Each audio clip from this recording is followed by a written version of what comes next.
اس کی وجہ وہ غزوہ خندق کا معرکہ ہے، جو آقا دو جہاں جان عالم صلی اللہ علیہ وسلم نے کفار کے خلاف لڑا تھا، جس میں کفار ایک بہت بڑے گروہ کی شکل میں مسلمانوں پہ حملہ کرنے آئے تھے۔ یہ تقریباً 10,000 لوگوں کا گروہ تھا، اور ان 10,000 لوگوں نے مل کے مدینہ پہ حملہ کرنے کا پروگرام بنایا، تو اللہ نے مسلمانوں کو حیرت انگیز فتح اس غزوے میں عطا فرمائی۔ تو چونکہ یہ بہت سارے گروہ مل کے ایک گروہ بنا تھا، اس لیے سورت کا نام، اس سورت میں چونکہ اس کا ذکر ہے تو حزب گروہ کو کہتے ہیں، احزاب گروہوں کو کہتے ہیں، یعنی گروہوں کی جمع ہے احزاب۔ تو چونکہ یہ واقعہ اس صورت میں بڑی تفصیل سے لکھا گیا ہے، اللہ نے اس کو بڑا اپنے ان بندوں کے لیے جو آئندہ آنے والے وقتوں میں آقا دو جہاں جان عالم صلی اللہ علیہ وسلم کی امت میں جنگ و جدل میں جانے والے تھے، ان کے لیے اس سورت کو نازل کیا گیا، اسی لیے اس سورت کا نام احزاب رکھا گیا۔ حضور جب مدینہ آئے، اس سے پہلے کہ اس کے مضامین ہم پڑھیں سمجھیں، میں چاہتا ہوں کہ آج ہم کی جو نام کی وجہ ہے اسی کے اوپر غور کرتے رہیں، اور کچھ خاص باتیں اس صورت کی ہم سمجھ جائیں، پھر ہم اس کے مضامین اور اس کی آیات کو سمجھنے کی سعادت حاصل کریں گے۔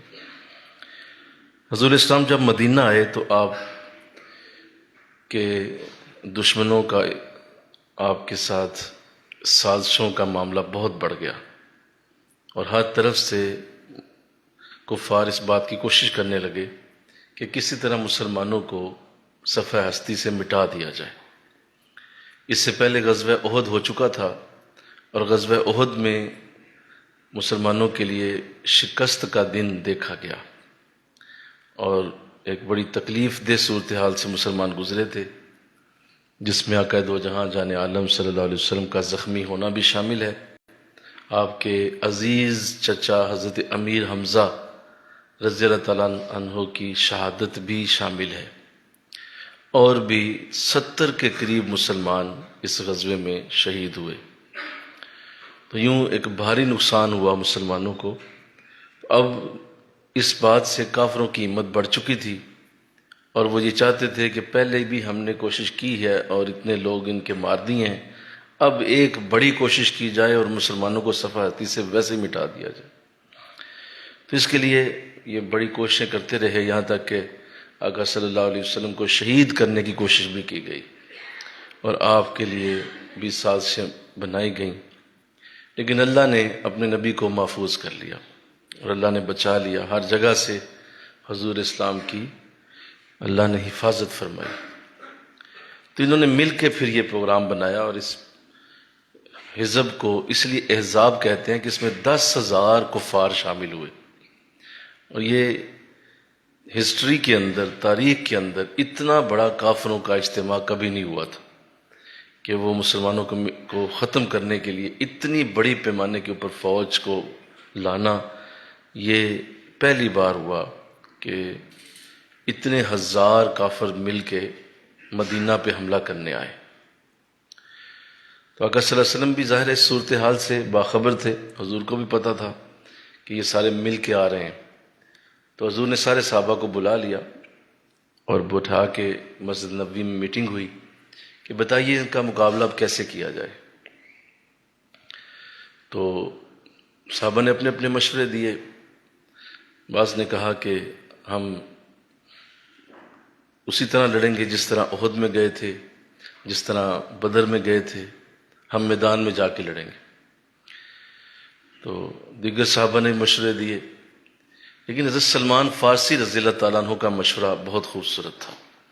وہ فرمانے لگے کہ حضور میرے خیال سے ہمیں اس وقت ایسا انداز اختیار نہیں کرنا چاہیے کہ ہم جا کے میدان میں ان کے ساتھ لڑیں، کیونکہ ان کی تعداد بہت زیادہ ہے، اور جب ایسی تعداد زیادہ ہو جائے تو پھر ہمارے ملک فارس کے اندر ایک طریقہ ایسا ہوتا تھا کہ ہم اپنے درمیان اور دشمن کے درمیان ایک گڑھا کھود دیتے تھے، ایک خندق کھود دی جاتی تھی، اور اس سے ہمیں وقت مل جاتا، ہم اپنے ہتھیار اکٹھے کر لیتے، ہم اپنا کھانا پینا اکٹھے کر لیتے، اور ہمیں بہت ساری اور بھی چیزیں کرنے کا موقع ملتا۔ دشمن کو ہم دور ٹھہرا دیتے اور وہ وہیں رہنے پہ مجبور ہو جاتا۔ یہ مشورہ اتنا خوبصورت تھا جو سلمان فارسی رضی اللہ عنہ نے فرمایا کہ سارے صحابہ نے اس سے اتفاق کیا، اور سب نے فرمایا کہ یہ بات صحیح ہے، ایسے کرنا چاہیے۔ لہذا عرب چونکہ اس طریقے سے واقف ہی نہیں تھے، عربوں کے اندر یہ چیز نہ پہلے کبھی ہوئی تھی نہ کبھی عربوں نے کی تھی، تو اب حضور اٹھے اور آپ نے خود اس خندق کو کھودنے میں حصہ لیا، اور آپ نے اس خندق کو کھودا۔ یہ خندق تقریباً 50 ہاتھ چوڑی، 50 ہاتھ گہری، اور اتنی ہی یہ لمبی تھی، تقریباً 3 میل لمبی یہ خندق تھی، کیونکہ ایک سمت تھی جدھر سے مدینہ پہ حملہ کرنے کا معاملہ بن سکتا تھا، باقی تینوں طرف مدینہ کی محفوظ تھی پہاڑوں کی وجہ سے اور جنگلات کی وجہ سے، تو لہٰذا ایک ہی سمت تھی جہاں سے دشمن کے آنے کی توقع تھی، تو اس کے سامنے یہ خندق کھودی گئی۔ اب وہ خندق کھودنے کے جو مناظر ہیں وہ بڑے اعلیٰ ہیں، میں ان پہ آپ کی توجہ چاہتا ہوں کہ جو تاریخ نے دیکھے، چونکہ ابھی مدینہ کے یہ ایسے دن تھے جن میں مسلمان اتنے خوشحال نہیں تھے، تو لہٰذا لوگوں نے اس میں بڑی بڑھ چڑھ کے حصہ لیا، خندق کھودی گئی، سارے صحابہ نے مل کے اس میں کام کیا۔ ایک بار ایسا ہوا کہ خندق کھودی جا رہی تھی تو کسی صحابی نے شکایت کی کہ حضور بھوک بہت لگ گئی ہے، کوئی ایسا ہو جائے کہ کوئی کھانے پینے کا بندوبست ہو جائے، تو اپنا پیٹ سے کپڑا اٹھایا تو ایک پتھر باندھا ہوا تھا، اس صحابی نے بولیے ایک پتھر باندھا ہوا تھا اپنے پیٹ کے اوپر کہ بھوک بہت لگ رہی ہے۔ فاقر اسلام نے جب یہ سنا تو آپ نے اپنی قمیض سے جب اٹھائی تو آپ نے 2 پتھر باندھے ہوئے تھے۔ تو یہ تاریخ نے منظر دیکھا کہ محبوب کائنات نے اپنے پیٹ کے اوپر 2 پتھر باندھے ہوئے ہیں، بھوک سے، تکلیف سے۔ فرمایا تو نے ایک باندھا ہے، دیکھ میں نے 2 باندھے ہوئے۔ تو وہ صحابی جو ہے وہ خاموش ہو گئے۔ اور پھر اسی طرح جب وہ خندق کھودی جا رہی تھی تو صحابہ نے آ کے شکایت کی کہ حضور ایک پتھر درمیان میں آ گیا ہے، وہ پتھر اتنا سخت ہے، اتنا بڑا ہے کہ وہ نہ ٹوٹتا ہے نہ وہ ہلتا ہے، تو ہم کریں کیا؟ وہ اب اس کو اٹھانا بھی ہے، وہ اتنا بڑا ہے کہ اس کو اٹھانا ممکن نہیں، اور توڑتے ہیں تو وہ ٹوٹتا بھی نہیں۔ تو حضور خود تشریف لے گئے، آپ نے کدال اٹھائی اور آپ نے اس کے اوپر بسم اللہ کہہ کے وار کیا۔ جو ہی کدال آپ کی اس پتھر سے ٹکرائی تو اس پتھر کے ٹکڑے ٹکڑے ہو گئے، اور آپ نے فرمایا تمہیں مبارک ہو، شام فتح ہو گیا۔ لفظ سنو ذرا، بولو، بول دیجئے، سارے بولو، تمہیں اللہ توفیق دے سمجھنے کی۔ کیا بولا؟ کر کیا رہے ہیں؟ پتھر توڑ رہے ہیں، اور جو زبان سے کیا نکل رہا ہے؟ شام فتح ہو گیا۔ پھر دوسرا آپ نے وار کیا اور پتھر کے ٹکڑے ہوئے، پھر فرمایا مبارک ہو، ایران فتح ہو گیا۔ ادھر پتھر پہ ٹکڑے کر رہے ہیں اور زبان سے بشارتیں دیتے جا رہے ہیں، صحابہ سن رہے ہیں۔ تیسرا وار کیا تو فرمایا صحابہ تمہیں مبارک ہو، روم فتح ہو گیا۔ تو تینوں کی فتح کی خوشخبری حضور نے اس وقت دی جب آپ کدال سے پتھر کو توڑ رہے تھے۔ تو یوں میں یہاں پہ رکتا ہوں۔ میرے نبی علیہ السلام کی یہ خوبی ہے کہ آپ آنے والے وقت کو اور آنے والی پلاننگ کو بڑی اچھی انداز سے کرتے تھے، اور آپ اپنے آنے والے وقت میں خوب اپنے یقین کو مستحکم کر کے بات کیا کرتے تھے، اور اتنا یقین ہوتا تھا حضور کو اپنی بات پہ کہ آپ جس طرح وہ لہجہ آپ کا ہوتا، صحابہ کہتے ہیں ہم جب سنتے تھے حضور کو اس لہجے کو تو ہمیں یقین آ جاتا تھا کہ جو کہہ رہے ہیں ہو کے رہے گا۔ اس لہجے میں اتنا یقین ہوتا کہ جو کہہ رہے ہیں ہو کے رہے گا۔ روم فتح ہوا، شام فتح ہوا، ایران بھی فتح ہوا، مل کے کہو نا سبحان اللہ۔ یہ تینوں ملک فتح ہو گئے، اور خوشخبری کب آ رہی ہے؟ جب ابھی خندق کھودی جا رہی. اللہ خیر.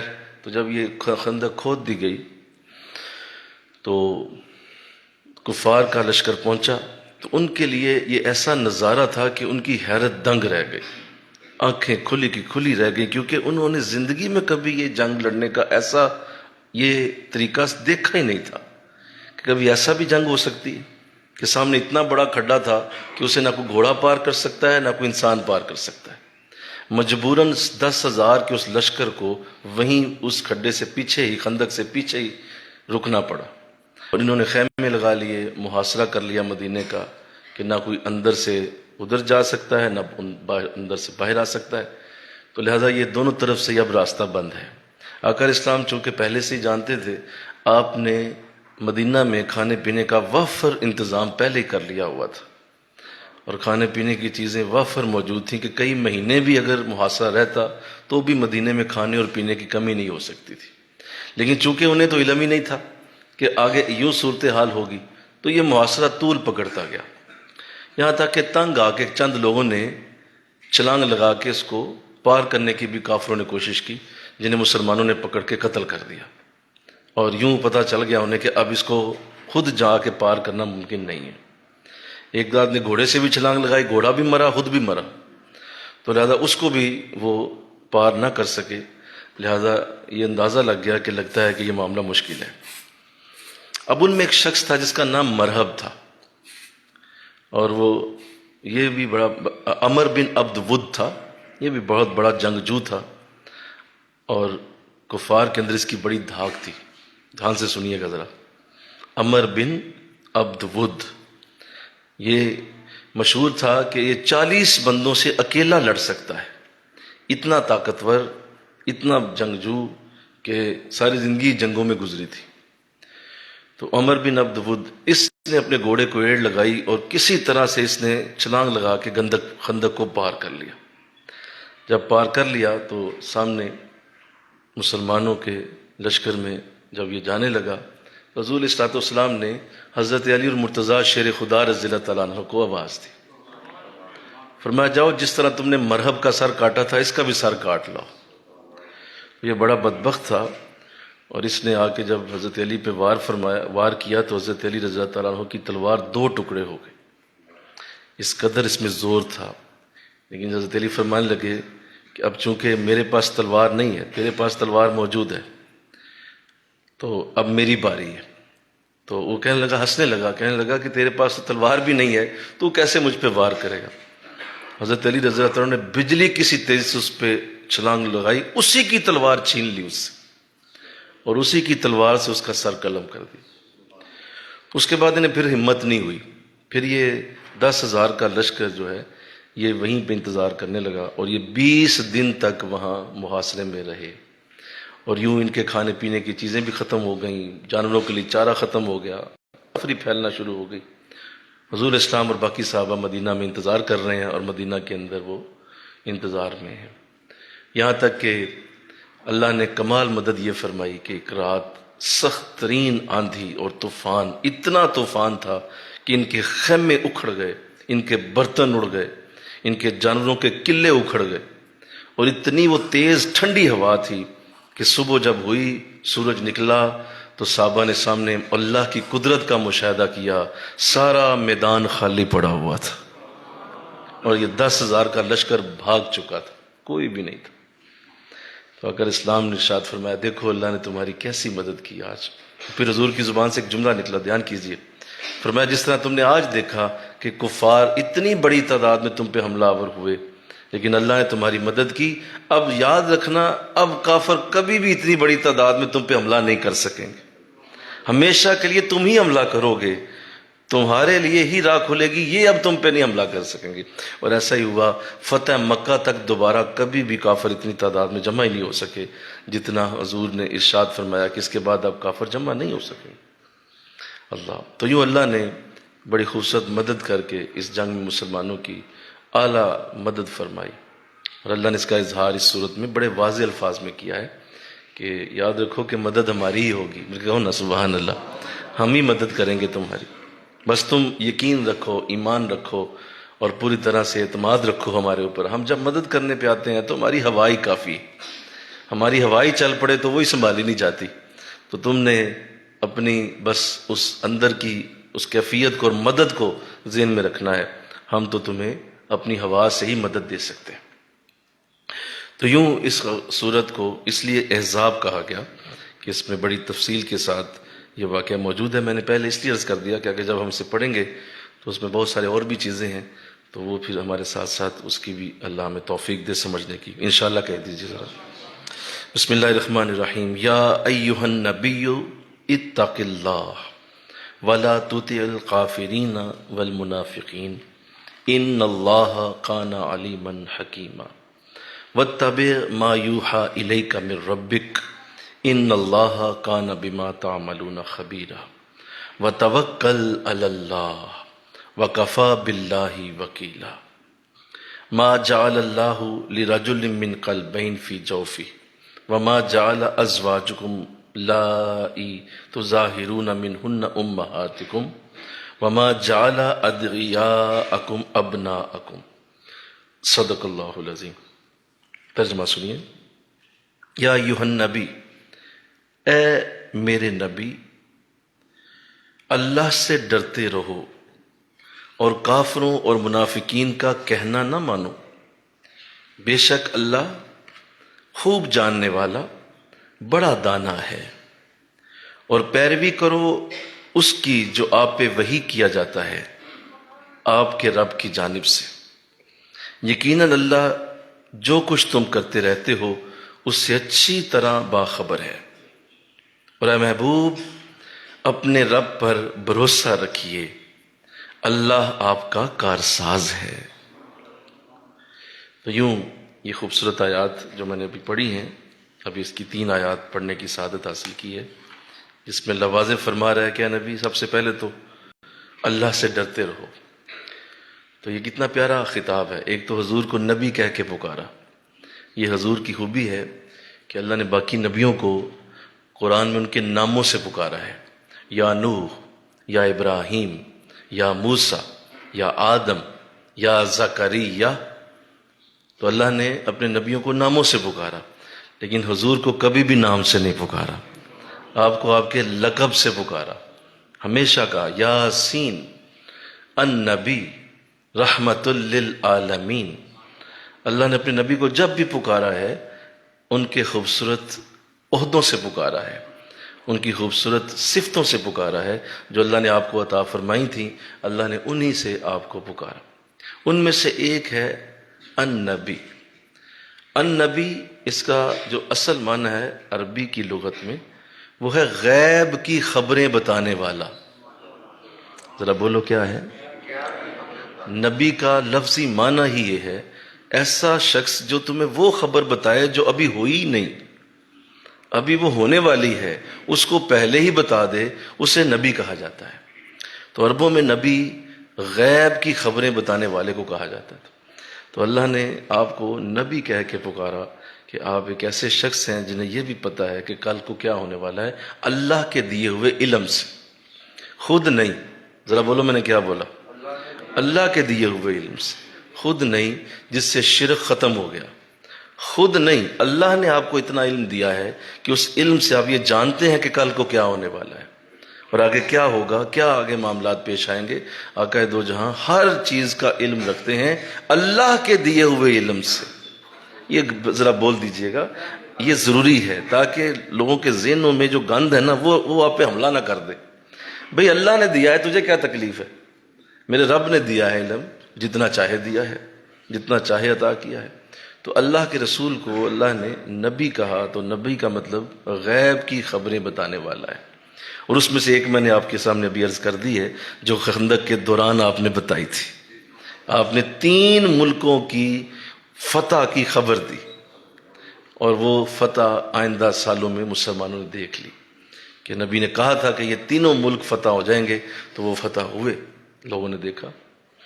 تو اللہ نے اپنے نبی کو نبی جب کہا تو 7 خوبصورت بات کی. فرمایا کہ اللہ سے ڈرو. مجھے ذرا بتا دیجئے کیا حضور اللہ سے ڈرتے نہیں تھے پہلے؟ بولو ذرا سارے، پہلے ڈرتے تھے. بول دیجئے کیا وہ پہلے ڈرتے نہیں تھے؟ ضرور ڈرتے ہوں گے۔ یہ اصل میں جب ایسی بات اللہ نبی سے کرتا ہے تو اس کی ایک بہت بڑی وجہ ہوتی ہے۔ ہم جو کہ چھوٹی سوچ والے لوگ ہیں، ہمارے ذہنوں کے اندر اتنی استعداد نہیں ہے۔ قرآن بہت بلندیوں کی سوچوں والا معاملہ بناتا ہے۔ قرآن کے انداز بہت اونچے ہوتے ہیں، لہذا قرآن کو سمجھنے کے لیے آپ کو کئی من عقل کی ضرورت پڑتی ہے، جس کو استعمال کر کے آپ قرآن کی آیات کو سمجھتے ہیں۔ تو چونکہ یہاں اللہ فرما رہا ہے اللہ سے ڈرو، تو مجھے بتائیے کہ کیا ایک ایسا شخص جو اتنا عظیم ہے، جس کی عظمتوں کے ڈنکے آسمانوں اور زمین پہ بج رہے ہیں، وہ کیا اللہ سے ڈرتا نہیں ہوگا؟ کیا یہ کہنے کی ضرورت ہے رسول کو کہ آپ اللہ سے ڈریے، آپ اللہ سے ڈریں؟ تو جو بے وقوف ہوتے ہیں، جو عقل سے پیدل ہیں، آری ہیں، وہ دیکھو اللہ ڈانٹ رہا ہے رسول کو، استغفر اللہ، ڈریا کر اللہ کو، تو اللہ سے ڈرا کر، اور اس کو اس طرح کے معنی پہنانا کہ جیسے اس میں کوئی ڈیگریڈیشن ہے، یا اس کے اندر کوئی ایسا انداز ہے، یا اس کے اندر کوئی اس طرح کا جو ہے پہلو لے کے آنا، یہ تمہاری عقل کا قصور ہے۔ اپنی عقل کا جا کے نا کسی ماہر سے علاج کراؤ، یہ انداز اللہ اپنے نبی سے نہیں بنا سکتا۔ اصل میں مسئلہ پتہ کیا ہے؟ مسئلہ یہ ہے کہ میں اور آپ اللہ سے ڈائریکٹ بات نہیں کر سکتے۔ اللہ ہمیں ڈائریکٹ کبھی خطاب نہیں کرے گا، اس لیے کہ ہم سہ نہیں پائیں گے، اللہ کی اس کلام کی حدت کو سہ نہیں پائیں گے، اللہ کے اس کلام کے زور کو سہ نہیں پائیں گے، لہذا اللہ اپنے نبی کے ذریعے ہم سے بات کرتا ہے۔ ذرا بول دو میں نے کیا کہا؟ نبی کے ذریعے، وہ ان کے ذریعے ہم سے بات کر رہا ہوتا ہے۔ اور کہنیاں تینوں تے سنانیاں نون، اپنی بیٹی سے بات کرتی ہے لیکن سنا کس کو رہی ہے؟ نوح کو۔ تو بالکل ایسا ہی ہے، اللہ ہمیں سنانے کے لیے اپنے نبی کے ذریعے بات کرتا ہے۔ اے نبی اللہ سے ڈرو، تو اس کے مطلب یہ ہے کہ اے لوگو تم اللہ سے ڈرو، تمہارا معاملہ اللہ سے ڈرنے کا ہے، دھیان کرو، میری طرف توجہ کرو، ہم تمہیں پہلی نصیحت کر رہے ہیں کہ اللہ سے ڈرو۔ تو اس لیے کبھی بھی ایسا انداز نبی کے لیے نہ بنایا جائے جو میں نے عرض کر دیا۔ امید ہے آپ سمجھ گئے ہیں میری بات۔ وَلَا تُطِعِ الْكَافِرِينَ وَالْمُنَافِقِينَ، اور کفار اور منافقین کا کہنا نہ مانیے۔ مجھے بتائیے کیا پہلے مانتے تھے حضور؟ بولو، نہیں مانتے تھے۔ کفار اور منافقین کا کہنا نہ مانیے۔ اب آپ اتنی دیر سے یہاں قرآن سمجھنے آتے ہیں تو اب آپ کا ذہن امپروو ہو جانا چاہیے، انشاءاللہ برے نظر ہے نا، آپ کا ذہن بلند ہونا چاہیے۔ قرآن سمجھنے والوں کے ذہن اونچے ہوتے ہیں، اونچائی پہ چلے جاتے ہیں، سمجھدار لوگ ہوتے ہیں۔ تو کفار اور منافقین کا کہنا نہ مانیے۔ مولا کیا پہلے نبی مانتا تھا؟ کیا نہیں، پہلے بھی نہیں مانتا تھا۔ تو پھر یہ بھی ہمیں کہا جا رہا ہے، ہمیں کہا جا رہا ہے کہ آپ نے کافر اور منافقین کی بات نہیں سنی۔ ایسا کیوں ہوا تھا کہ جب حضور کی خدمت میں کچھ کافر آئے اور انہوں نے آ کے، جن میں اس وقت ابو سفیان بھی تھا، بعد میں مسلمان ہوئے، اور اس سے پہلے اور بھی کچھ کافر تھے، وہ مل کے حضور کے پاس آئے، اور انہوں نے آ کے، چونکہ آپ کی طبیعت کے اندر بڑی خوبصورت اللہ نے ملائمت رکھی ہے، اور آپ کی طبیعت میں بڑی نرمی ہے، اور ہر ایک کی بات سننا میرے نبی پہ ختم۔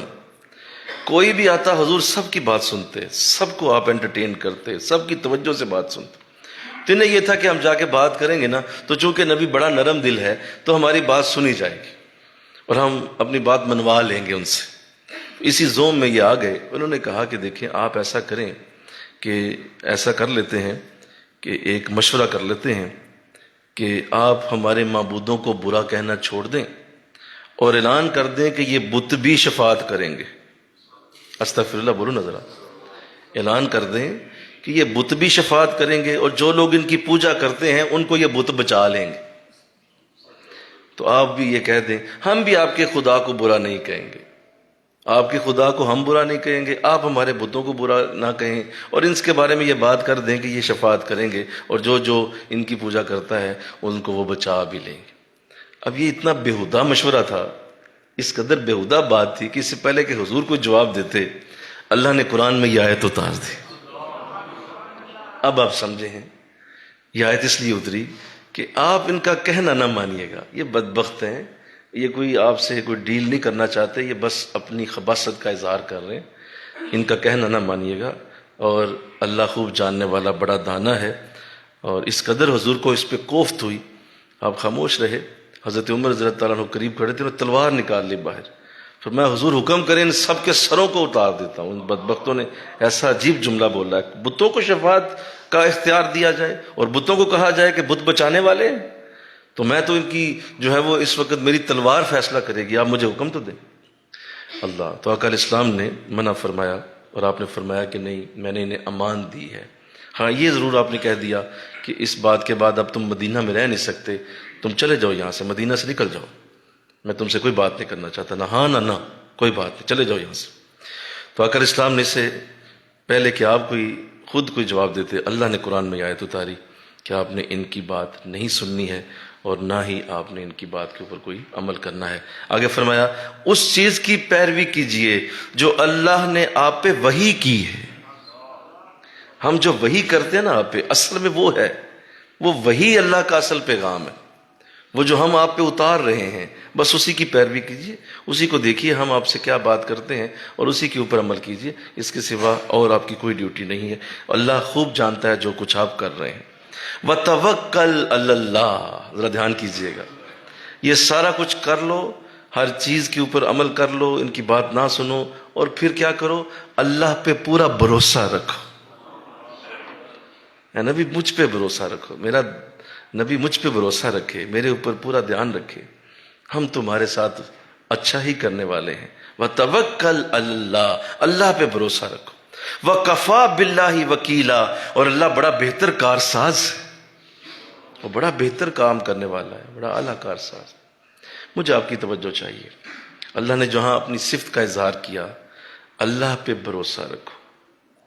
اللہ پہ کامل بھروسہ کیا ہوتا ہے اور یہ بھروسہ کیسے رکھا جاتا ہے، آج انشاءاللہ سیکھیں گے ہم قرآن سے انشاءاللہ کہ توکل کیا ہوتا ہے۔ یاد رکھیے اللہ اپنے بندوں کے ساتھ ایک ایسے اعلیٰ معاملے میں رہتا ہے کہ وہ کبھی بھی اپنے بندوں سے برا نہیں کرتا۔ یہ سوال ہی نہیں پیدا ہو سکتا کہ وہ اپنے بندے سے کسی حالت میں بھی کوئی برا ہو، کبھی بھی نہیں کرتا۔ وہ نہیں چاہتا کہ اس کا کوئی ایک بندہ بھی دوزخ میں جائے، وہ نہیں چاہتا کہ اس کے کسی بندے کو تکلیف ہو، وہ نہیں چاہتا اس کا کوئی بندہ دکھ میں ہو، وہ نہیں چاہتا اس کا بندہ کوئی بھی پریشانی میں آئے، وہ نہیں چاہتا، اس لیے کہ وہ 70 ماؤں سے زیادہ خود پیار کرتا ہے۔ ایک ماں کا پیار پوری دنیا میں تقسیم کیا جائے تو وہ ماں کا پیار پوری دنیا میں تقسیم ہو سکتا ہے، اور پھر بھی بچ جائے تو 70 ماؤں کا پیار کتنا ہوگا۔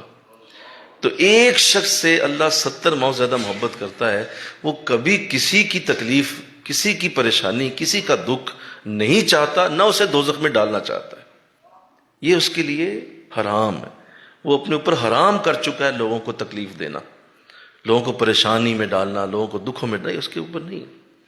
ہاں جس کے لیے وہ چاہے کہ اس کے درجے بلند کروں، بلکہ کہو سبحان اللہ، اس کو اور زیادہ مضبوط کروں، اس کو اور زیادہ میں کل کو اعلیٰ شان دوں، اس کو اور زیادہ بڑا مقام دوں، تو پھر چند آزمائشوں سے گزارتا ہے، پھر کچھ وقتوں کے لیے کچھ ایسی چیزیں اس کے اوپر ڈالتا ہے تاکہ میرا بندہ مضبوط ہو جائے، تاکہ میرے بندے کے اندر مضبوطی آ جائے، میرا بندہ اپنے اندر سے ایک اعلیٰ ترین شخصیت بن کے باہر نکلے۔ وہ مضبوطی کے لیے وہ ایسا کرتا ہے، اس کے سوا وہ کبھی کسی کے ساتھ کسی صورت میں بھی برائی نہیں چاہتا، اور نہ وہ کبھی ایسی سوچ رکھتا ہے کہ کسی بندے کو وہ خوش ہے اس حالت میں ڈال کے۔ تو اللہ اسے سمجھنے کی توفیق دے، آمین تو کہو ذرا۔ پہلی بات تو یہ جان لو کہ وہ کبھی کسی بندے کے ساتھ برا نہیں چاہتا، اور جس کے ساتھ ایسا ہو رہا ہے اور وہ ایسی حالت میں جاتا ہے تو اس کے لیے قرآن گواہ ہے۔ قرآن کہتا ہے تم اپنے کرتوتوں کی وجہ سے دکھوں میں جاتے ہو، تمہارے اپنے کرتوت اور عمل ایسے ہوتے ہیں کہ وہ تمہیں تکلیف میں ڈال دیتے ہیں، ورنہ ہم تو تجھے ہمیشہ خوشیاں ہی دینا چاہتے ہیں، آسانی ہی دینا چاہتے ہیں۔ تمہارے اپنے اعمال ایسے ہیں کہ تم خود سے اگر جاؤ چھلانگے مارتے ہوئے دوزخ میں تو اس میں میرا اور میری رحمتوں کا کیا قصور ہے؟ تم اگر خود ہی جو ہے وہ اچھل اچھل کے بھاگ کے دوزخ کی طرف جاؤ گے تو دوزخ کھلی ہوئی ہے، جاؤ گرو جا کے، میری طرف سے تو کوئی نہیں چاہت تھی لیکن تم نے کر لی، اب چھری پڑی ہے، تمہارا قصور ہے نا کہ تم نے اٹھا کے کسی گلے پہ پھیر دی، اور تمہارا ہی ہے کہ تم نے اٹھا کے سیب کاٹ لیا، چھری تو وہیں پڑی ہے، چھری کا قصور نہیں ہے، اس میں تمہارے چھری کو استعمال کرنے کا قصور ہے۔ وہ چھری نے گلا کاٹا تمہارے ہاتھ میں تھی، اسی چھری نے سیب کاٹا تو بھی تمہارے ہاتھ میں تھی، تو بتائیے چھری کا کیا قصور؟ ایسے ہی اللہ کی رحمتیں اپنی جگہ اور اس کے کرم اپنی جگہ، جب تم خود ہی باز نہ آؤ اور اپنے آپ کو مصیبتوں اور پریشانیوں کے لیے تیار خود ہی کر لو تو تمہاری مرضی ہے، لے لو مصیبتیں اور پریشانیاں، ہم تو خدا ہو کے نہیں چاہتے کہ تمہیں تکلیف میں ڈال۔ انشاءاللہ بولو نظر، یہ بہت بڑا معاملہ ہے۔ جب آپ توکل کہتے ہیں تو آپ کو اللہ کی ذات کے اوپر پوری طرح اعتماد ہوتا ہے کہ میرا رب کبھی بھی میرا برا نہیں کرے گا، وہ بڑا میرے ساتھ محبت کرنے والا ہے، وہ بڑا میرے ساتھ پیار کرنے والا ہے۔ یہ جو ابھی مجھے تکلیف آئی ہے یہ لگتا ہے میرے ہی کسی عمل کی وجہ سے، یہ میرے ہی کسی معاملے کی وجہ سے آئی ہے، ورنہ اللہ ایسا نہیں چاہتا۔ ایک اللہ والے تھے تو ان کی خدمت میں ایک شخص آیا تو کہنے لگا حضرت بہت برے حالات ہیں اور یہ کیسے ٹھیک ہوں گے، اس وقت حالات بہت برے ہیں، اور دیکھیے اللہ بھی لگتا ہے کسی پہ رحم نہیں کرتا، دیکھیے کتنی تکلیف میں ہیں لوگ، کتنے پریشانی میں، اللہ کو رحم کرنا چاہیے لوگوں پہ، اللہ کو لوگوں پہ رحم ہی نہیں آ رہا، دیکھو کتنی تکلیف۔ میں نے کہا اچھا ٹھیک ہے ادھر آؤ ذرا، اس کو قریب بلایا، اسے کہا نیچے سے دیکھو کوئی پتھر کوئی روڑا پڑا ہو، کہا حضور ہے موجود ہے، کہا اٹھاؤ اسے، اٹھایا تو کہا اس سے آسمان کی طرف اونچا ذرا پھینکو، کہا حضور اس سے کیا ہوگا؟ کہا جو تمہیں کہہ رہا ہے کرو تم۔ اس نے پکڑا ہاتھ میں، اس نے پھینک دیا اوپر کی طرف، تو تھوڑی دیر وہ نیچے گر گیا۔ تو آپ نے اسے پوچھا کہ یہ بتا کہ جب تو نے اوپر پھینکا تھا تو کیا تھا؟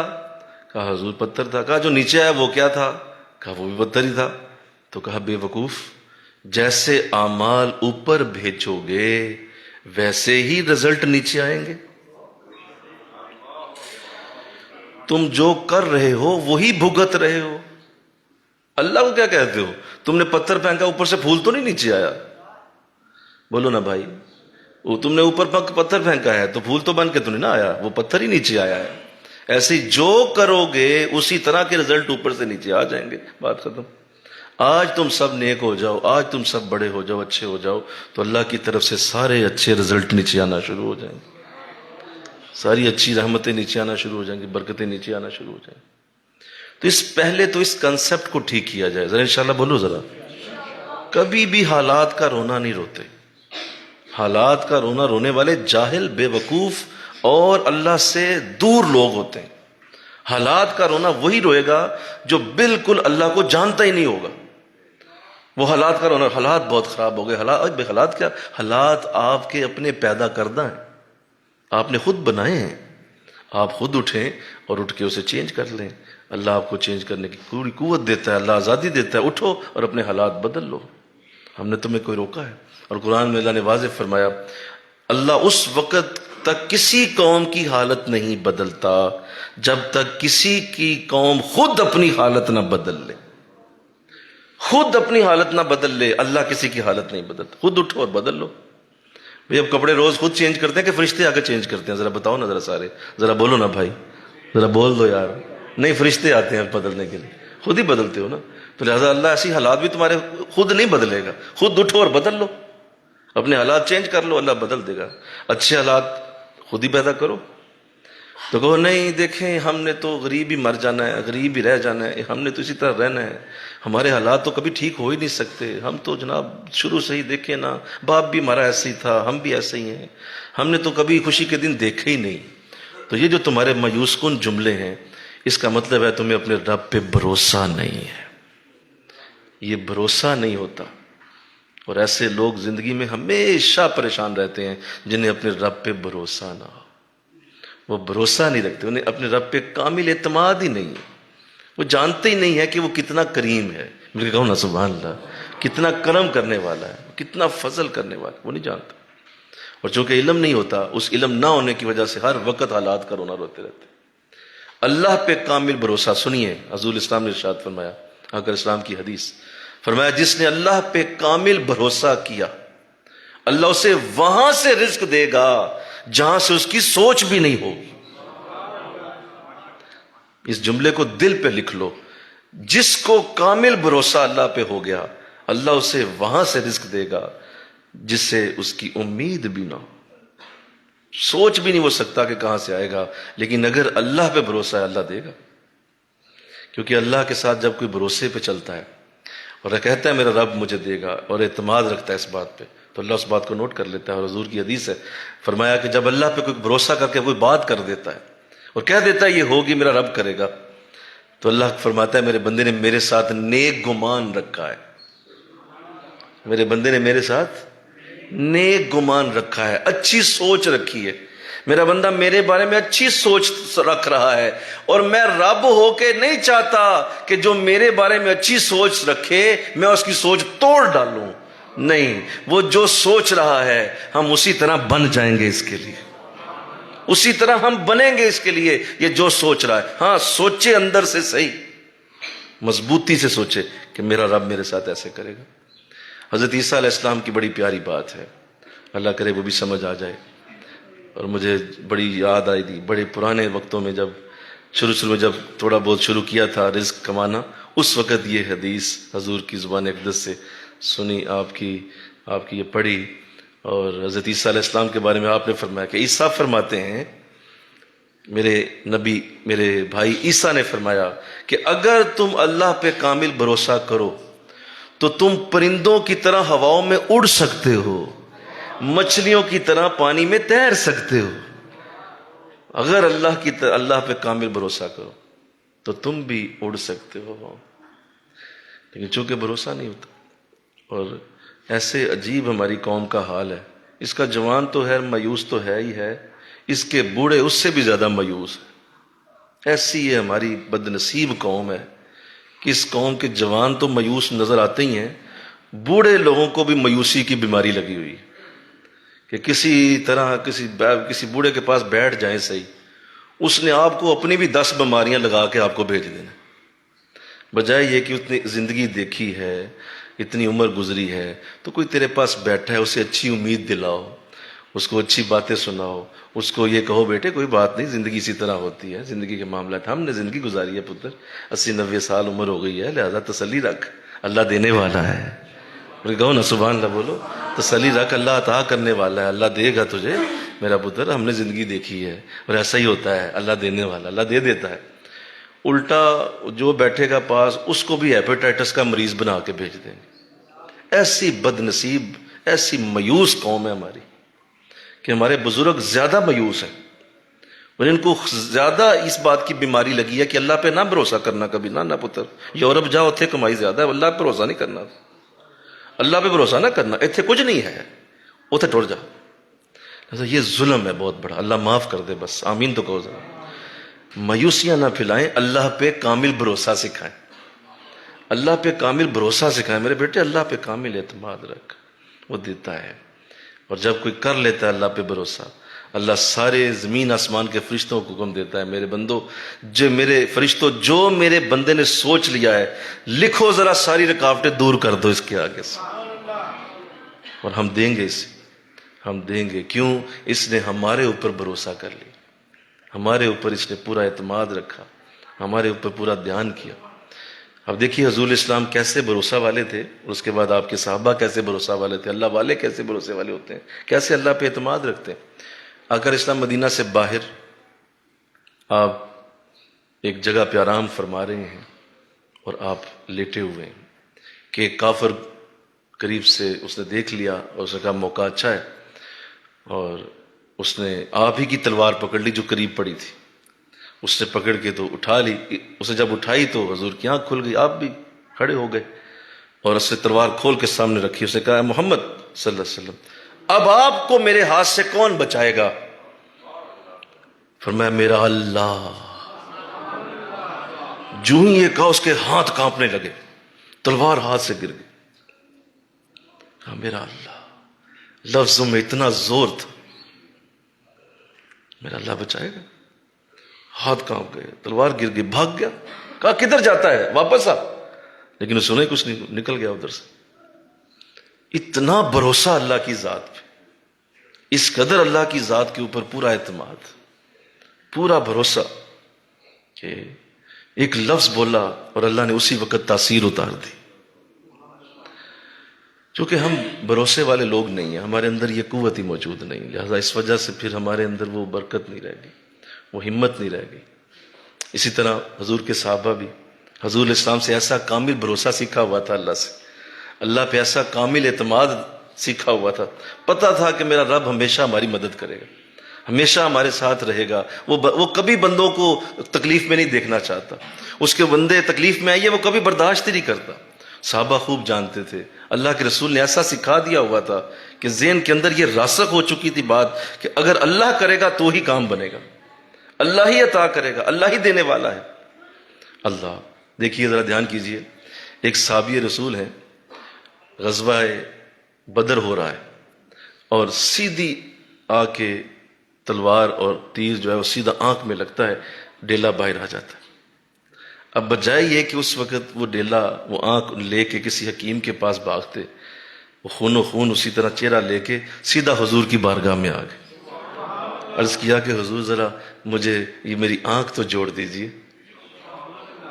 اعتماد اتنا ہے، بھروسہ اتنا ہے، تو اگر اسلام نے یہ نہیں فرمایا کہ تو میرے پاس آ گیا، جا کے کسی جگہ سے علاج کرا اور جا کے اس کو ٹانکے لگوا، لیکن فرمایا اچھا میں تو جوڑ ہی دوں گا، تو اگر آنکھ چاہیے یا جنت؟ اب حضور کا سوال بھی بہت بڑا ہے، آنکھ چاہیے یا جنت؟ فرمایا حضور میں تو آنکھ لینے آیا تھا، آپ جنت بھی دے دیجئے۔ ہمیں بھروسہ ہی کوئی نہیں کسی پہ، اپنے مرشد پہ تو بالکل ہی نہیں، اپنے علماء پہ تو بالکل بھی نہیں ہے، والد صاحب پہ تو ہے ہی کوئی نہیں، کسی پہ بھروسہ نہیں کرتے ہم۔ اللہ پہ کون کرے؟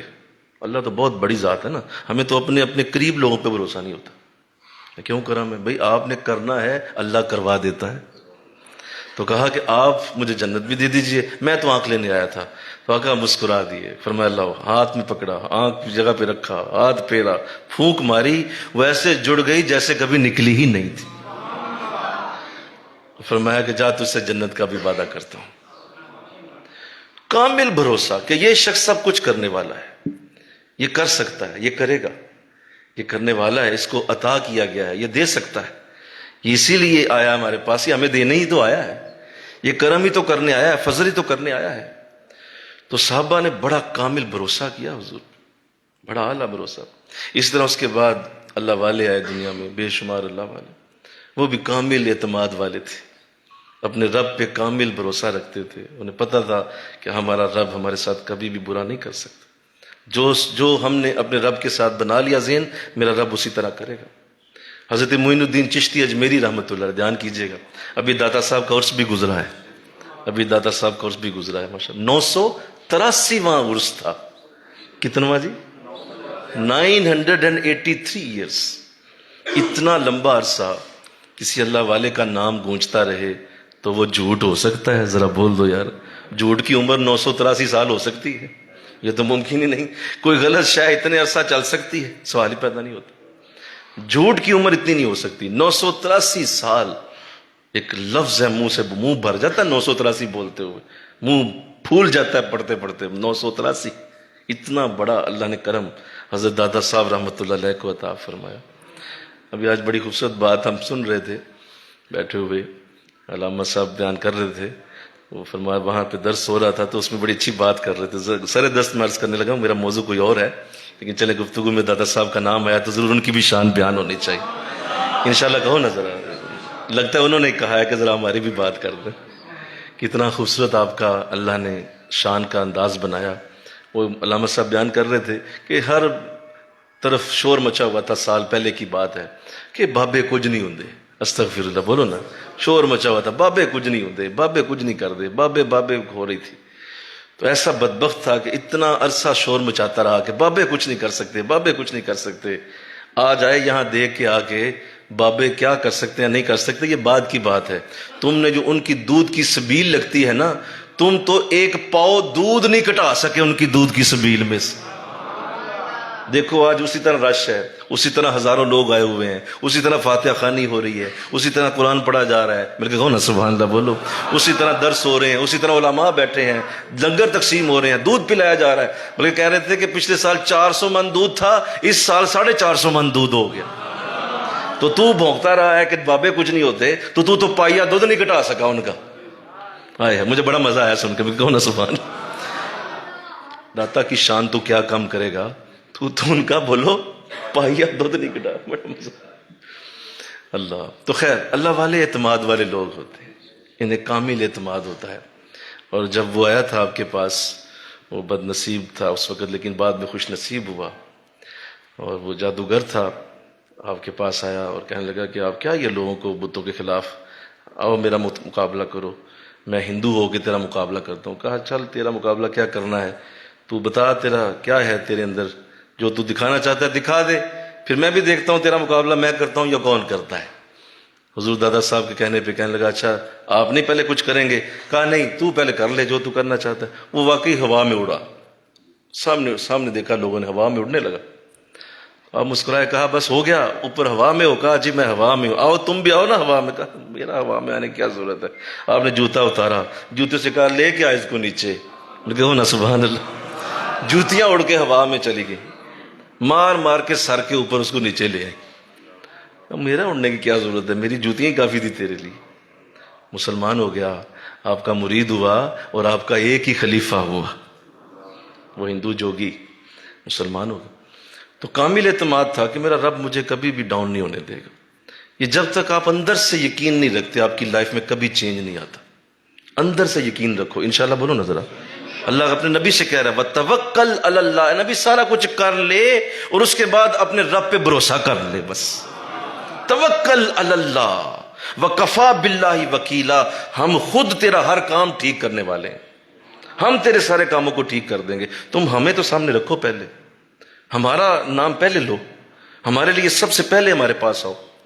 ہم ایسا نہیں کرتے، کوئی مصیبت آئے، کوئی پریشانی آئے، کوئی دکھ آئے، کوئی بڑی ٹینشن آئے تو ایک طریقہ یاد رکھنا، ایک طریقہ یاد رکھنا، انشاءاللہ بول لو پہلے، وہ طریقہ یاد رکھنا، پہلے فون نہ گھمانا، پہلے کسی کو جا کے فون یا بتانے کی ضرورت نہیں ہے، جا کے خود جا کے کسی کو ملنے کی ضرورت نہیں ہے کہ فلاں مصیبت آ گئی ہے ذرا فلاں بندے سے پہلے مل لوں، بات کر لوں، نہ کر، ایسا نہ کرو، پہلے وضو کر لو، وضو کر کے اللہ کی بارگاہ میں 2 نفل پڑھ لو کہ مولا میں اب جانے لگا گھر سے باہر، تیرے پاس میرا مقدمہ پہلے چلا گیا، تو کرنے والا ہے اب میرا کام، تو ہی مجھے اب سنبھالنے والا ہے، اب میں جاتا ہوں لوگوں کے پاس، فون گھمائیں، لوگوں سے ملیں، اپنے معاملے کو حل کرنے کی کوشش کریں۔ ہم ہر جگہ سے لترو لتری ہو گئے تو وہ مرشد کے پاس آ جاتے ہیں، تو مسجد پہنچ جاتے ہیں، تو دادا صاحب اوے یہ کیا اب آخر میں جا رہے ہو وہاں پہ، آخر میں جانے کی تمہیں یاد آیا کہ اب جا کے اللہ سے عرض کرے، او بھائی اللہ پہ اعتماد ہے، پہلے نمبر پہ اللہ کی بارگاہ میں بات کی جائے، اس کے بعد آگے کیا جائے۔ مجھے یاد ہے ہمارے ایک ساتھی، ان کے ساتھ ایک بڑی تکلیف کا معاملہ بنا، روڈ پہ آتے ہوئے ایکسیڈنٹ ہوا، گاڑی کے آگے ایک بچہ آ گیا اور وہ اتنی تیز گاڑی تھی کہ وہ کہتے مجھے یقین ہوگا کہ یہ بچ نہیں سکتا، وہ تیزی سے بھاگتا، اس نے ماں کا ہاتھ چھڑایا اور وہ بھاگتا ہوا سڑک پار کرنے لگا، لیکن ظاہر ہے ماں بیچاری کیا کرتی، وہ اس نے کوشش تو کی پکڑنے کی، لیکن وہ بچہ تیز بھاگا، وہ میری گاڑی کے آگے آ گیا۔ کہتے وہ میں جب اٹھایا اسے تو مجھے نظر آ گیا کہ یہ بچ نہیں سکتا، اٹھا کے میں نے گاڑی میں ڈالا، ہاسپٹل لے گئے، لیکن راستے میں فوت ہو گیا۔ خیر وہ مقدمہ بن گیا، پولیس آ گئی، لے کے چلے گئے تھانے، چلے گئے لے کے مجھے۔ کہتے وہاں میں جب بیٹھا اندر، اور مجھے پتا تھا میرے ساتھ ہوا یہ، واقعی وہ میری گاڑی کے نیچے آیا، لیکن میں بے گناہ تھا، لیکن اب انہوں نے مجھ پہ قتل کا پورا ڈال دیا، 302 کا پورا مقدمہ بن گیا۔ مجھے کہتے ہیں میں نے ان سے صرف یہ کہا کہ یہاں تھانے میں مسجد کہاں ہے؟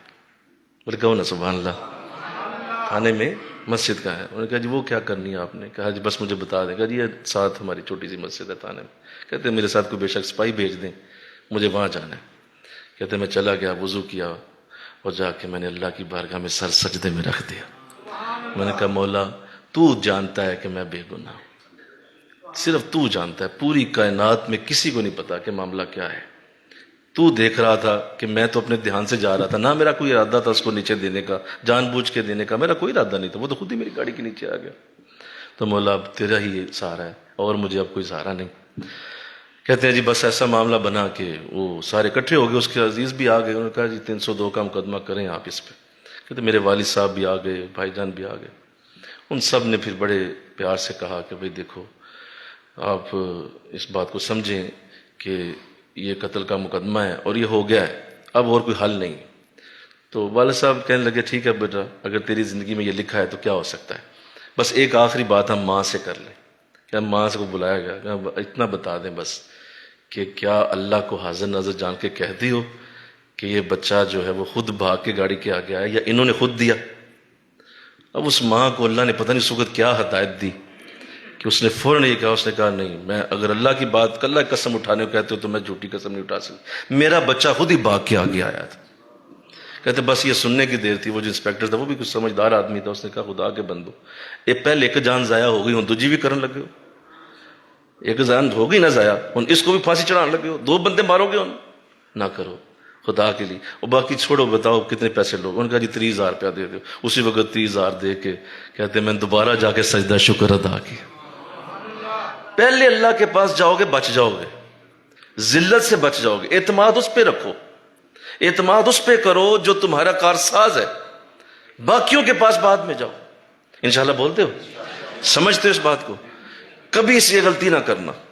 تمہارا گھر میں مسئلہ پیش آ گیا ہے، گھر میں لڑائی ہوگی، بیوی سے ہوگی، بہنوں سے ہوگی، دوست سے ہوگی، کوئی ایسا معاملہ، کوئی معاملہ پیسوں کا بن گیا، کوئی چوری چکاری، پہلے اللہ کی بارگاہ میں سجدے میں سر رکھ دو، سارے کام چھوڑ دو، وضو کر کے اندر چلے جاؤ، کہ پیچھے مجھے کوئی بلائے نہیں، اب وضو کر کے اللہ کے مولا اب تو کرم کرنے، بس اتنی سی بات۔ اس کے بعد دیکھیں رستے اللہ کیسے کھول دے گا، انشاءاللہ سارے رستے کھول جائیں۔ ہم یہ بنیادی غلطی کر کے تو پھر بھی واپس آنا تو اسی در پہ ہی ہوتا ہے، بول دو نا، مارے کھا کے بھی بولیے آنا تو اسی در پہ ہے، تو بولو پہلے کیوں نہ آگے، پہلے کیوں نہ آگے؟ بھئی تو نے یہی آنا تھا نا، بھئی ہوگا تو وہی جو میری چاہت ہے، ایک تیری چاہت ہے اور ایک میری چاہت ہے، ہوگا تو وہی، سارے بول دو، جو میری چاہت ہے، اور اگر تو وہ کرے گا جو میری چاہت ہے تو جو تجھے بھی وہ دوں گا جو تیری چاہت ہے، اور اگر تو ایسا نہیں کرے گا تو میں تھکا دوں گا تجھے جو تیری چاہت ہے، اور پھر ہوگا وہی جو میری چاہت۔ تو جب اسی کی چاہت کا ہونا ہے تو پھر پہلے ہی چلے جاؤ، تو اللہ اس کی توفیق دے دے۔ یہ بہت بڑا عمل ہے، بہت بڑا عمل، جس کا نبی کو کہا جا رہا ہے توکل علی اللہ، نبی کو کہا جا رہا ہے کہ آپ بھروسہ رکھیں اللہ پہ، اور کامل بھروسہ کر کے وکیل اللہ تمہارا بن جائے گا، تم نے بس اللہ پہ بھروسہ رکھنا۔ تو اللہ مجھے آپ کو اس کی توفیق دے دے، اور اپنی زندگی میں آج سے سعادت کو ڈالنا شروع کریں۔ جب بھی ایسی کوئی آزمائش آ جائے پہلے جا کے سجدہ ریز ہو جائیں اللہ کی بارگاہ، اور پھر اس کا جادو دیکھیں وہ کس طرح اپنے بندوں کے رستے کھولتے۔ اللہ مجھے آپ کو توفیق عطا فرمائے۔ آج اس کی پہلی 3 آیتیں پڑھی ہیں، آگے اللہ توفیق دے۔ وما علینا الا البلاغ، سنتے عطا فرمائے۔